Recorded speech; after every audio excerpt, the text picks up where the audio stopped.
Hi, this is Brendan from Watto Training, and in this tutorial we take a look at Strathpine and surrounding areas driver training tips number 1 for C-Class drivers.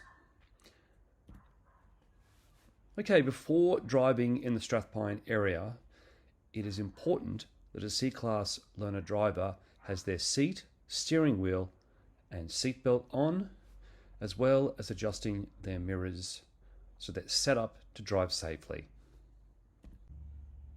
Here's the first situation I'd like to highlight in this tutorial. The situation is Todd's Road at Launton, turning right into Ebert Parade, where the train station is. So we're coming up towards the traffic lights. The traffic lights are green. There are no arrows highlighted. So this is how we would manage this situation for a right turn.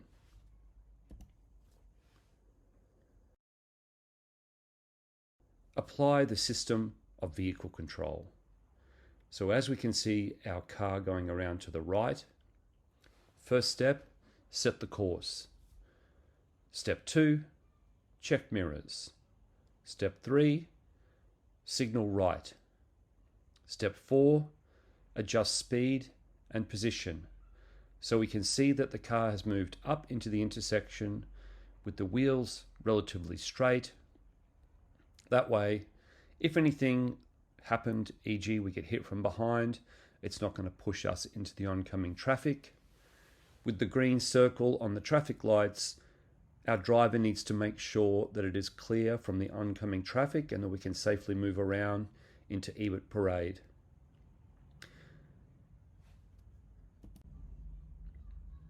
This is the next situation I'd like to highlight, and that is a driver could come up to a standard T section such as this one and take a right or a left turn. So in this case, we've got Slater Avenue at Launton, and you could either turn right or left into Spencer Street.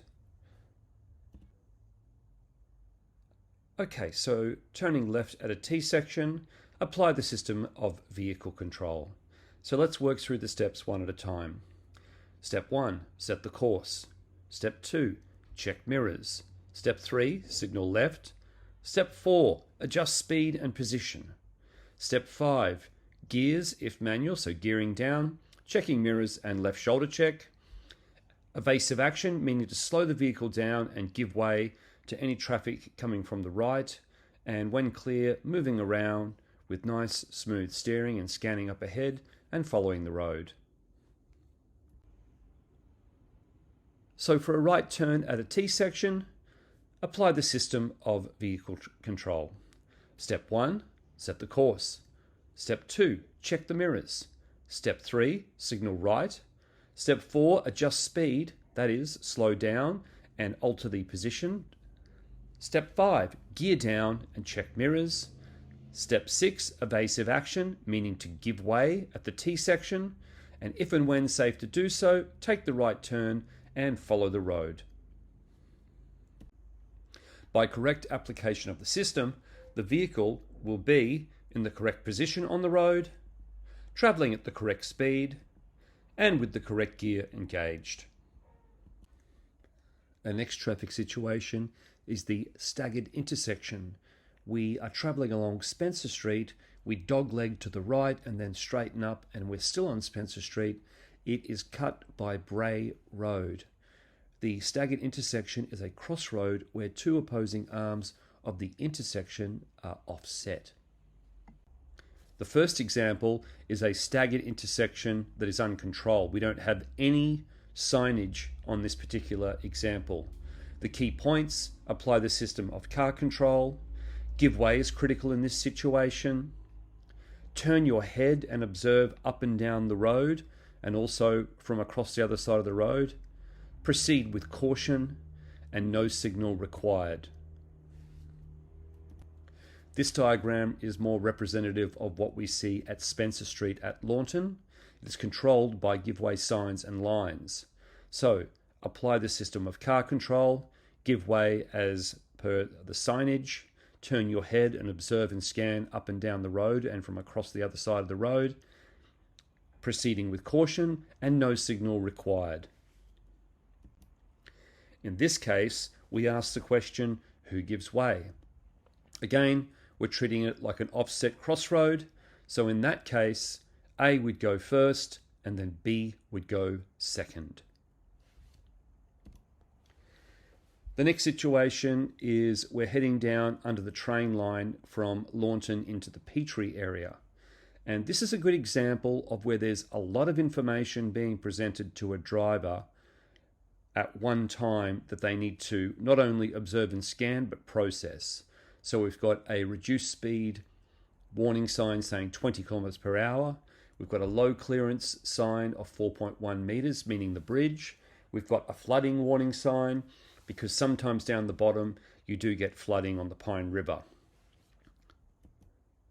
Warning signs let you know that road changes are coming up on your drive. These can be permanent or temporary traffic hazards and obstacles, and these are yellow and black. Then we come down towards the train line that we can see on the bridge above. So there's some information again here to process. We've got the floodway height signage. We've got the low clearance bridge, which if you had a heavy vehicle with a high load, that might be more relevant than a car driver. We've got directional warning signs, and we've also got a double continuous painted center lines for the driver to come around as well. So road positioning is critical. Once we've gone under the bridge, we see the following. We see the warning signs pointing around to the right direction. To safely negotiate a sweeping right-hand bend, you check your mirrors, scan ahead and through the bend, slow down before entering the bend, stay within the speed limit, position your vehicle towards the left side of the lane slightly, smoothly steer through the bend and avoid sudden braking or sharp steering movements. I've also got a little blue arrow pointing to what I believe is a camera that just monitors the bridge at the railway crossing.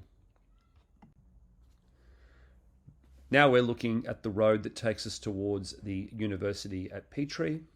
And again, we have to use our observation and scanning. We've got a koala sign on our left, and we can see up ahead that we've got a 60 sign on the road.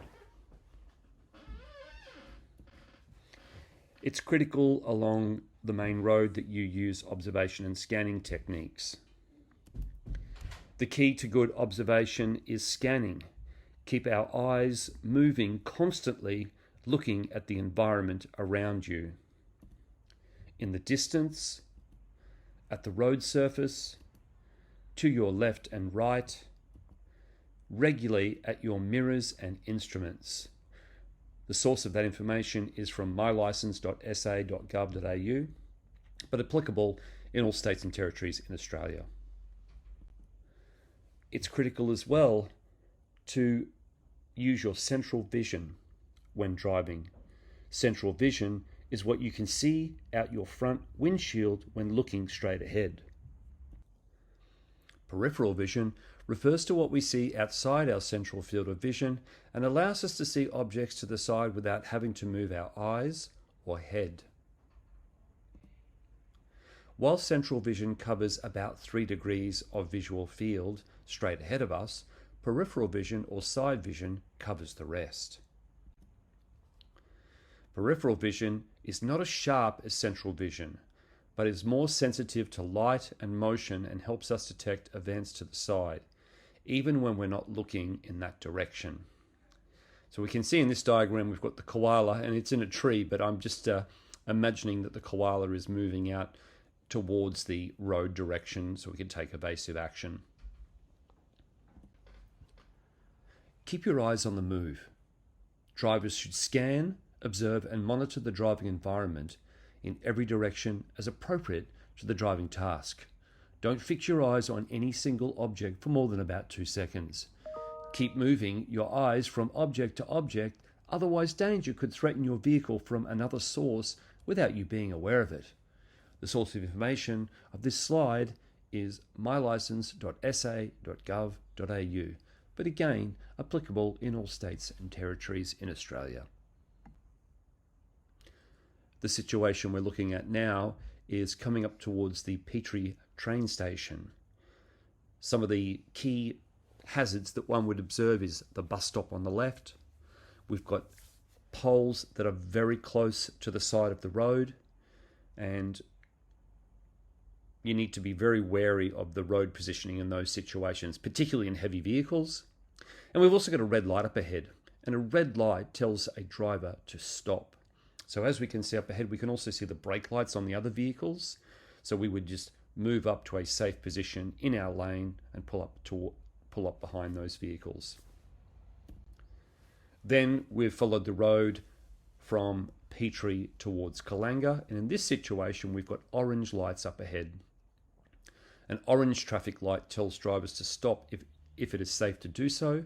If a driver is already at or very close to the intersection when the light changes to orange and stopping might cause a crash or it is not safe, they may proceed with caution. So again, long-range scanning is critical in these situations. As we continued to follow the road, those orange lights turned to red, and we pulled up in a line of traffic.